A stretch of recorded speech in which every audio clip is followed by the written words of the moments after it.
Defence Minister Rajnath Singh today flagged off battlefield surveillance system Sanjay in New Delhi. This surveillance system will enhance battlefield transparency and transform the future battlefield as it is equipped with state-of-the-art sensors and cutting-edge analytics. It will be inducted into the Indian Army in 3 phases starting from March this year. Sanjay has been indigenously and jointly developed by the Indian Army and Bharat Electronics Limited.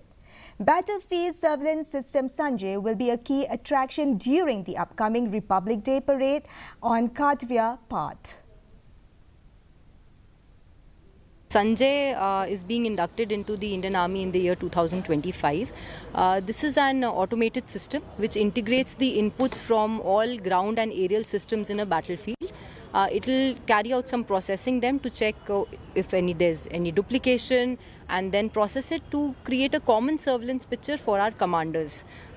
That is what the system does. This is jointly developed by the Indian Army and Bharat Electronics Limited. It is an indigenous system and is 80% indigenous. So I think it's a very good step towards Atmanirbhar Bharat.